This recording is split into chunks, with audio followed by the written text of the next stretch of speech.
Guess who's back? Back again. Mikey's back. Tell a friend. Hey everybody, here with another video for you guys today. And today we're going to be looking at the Neo Geo MVSX from Unico. It is an amazing little 3/4 arcade machine here that I just recently picked up. And this is not a paid endorsement or advertisement or anything whatsoever. This is my own personal opinions. And this is actually the Wave 2 cabinet. So this is one of the newer units to be released to date. And I'm going to go into it and give you guys my opinions and my thoughts right after this short intro. So stay tuned, everybody. I'll be coming right back at you. Thanks.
So I picked up this cabinet for $4.99 from the manufacturer's website themselves. So they are selling it themselves.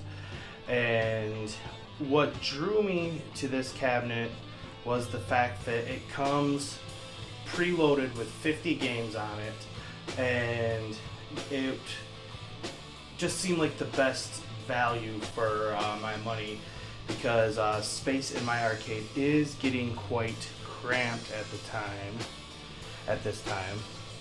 Here's a side view of it. Again, this here isn't much different than Wave 1 cabinet. The main difference in the Wave 2 cabinet comes down to the sticks and buttons that you got in here, which I am not going to be opening it for the sake of this video, but I will put a photo in that I took of the inside of this cabinet. Let's go ahead and get her fired up now.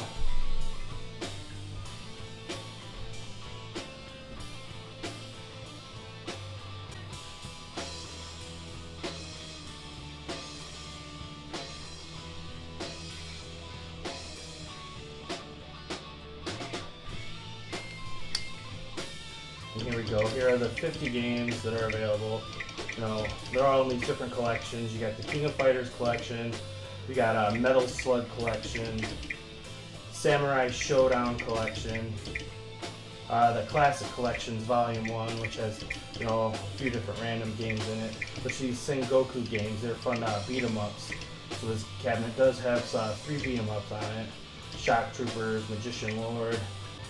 And then we got these Sports Classic Collection.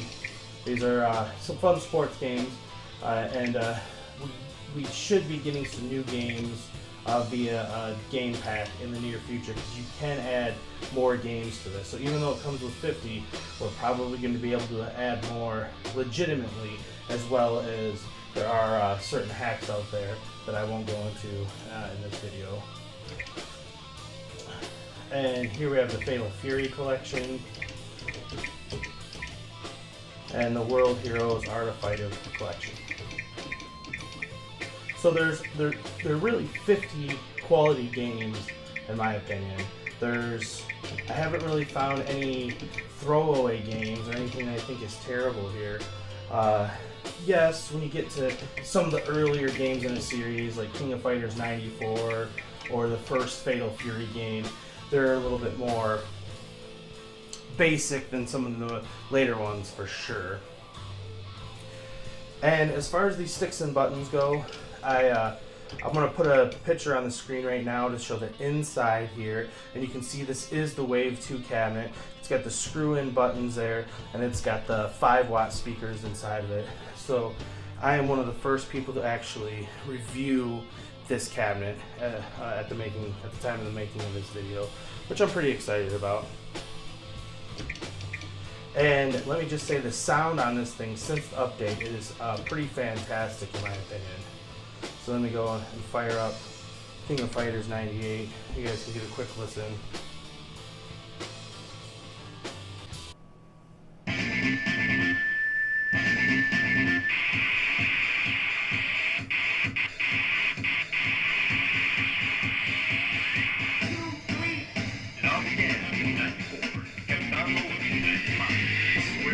So I'm going to leave it there because I don't want a copyright strike or anything. And that wasn't even up all the way. Here, let me, for the sake of the video, I'll turn it up all the way for a second.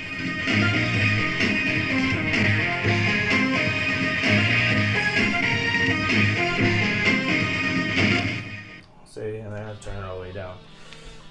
So the new speakers really sound great on this machine, in my opinion. As you can see, I have a room full of 1-ups, arcade 1-ups. I have the Marvel Pinball and some other ones, down through here. So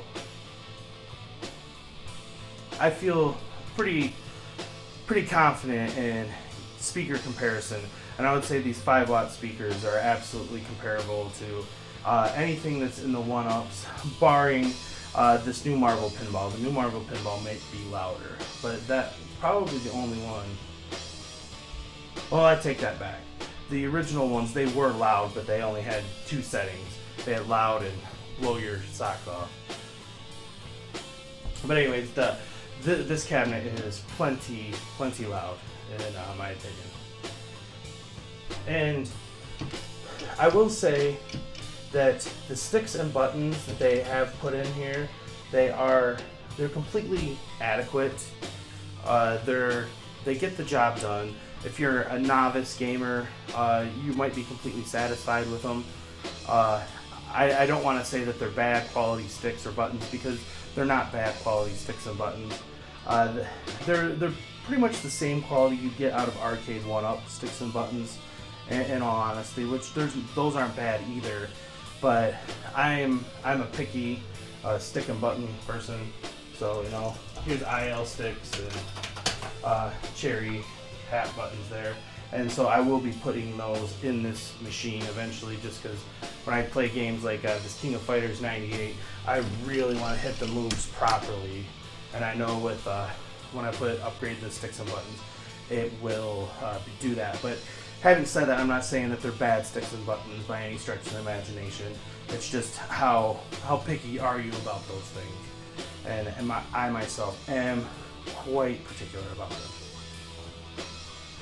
As you can see, there's a coin door up there on the actual bar top unit, and then there's another fake coin door. They're both fake coin doors, but they are actually made of plastic. They're not just a sticker.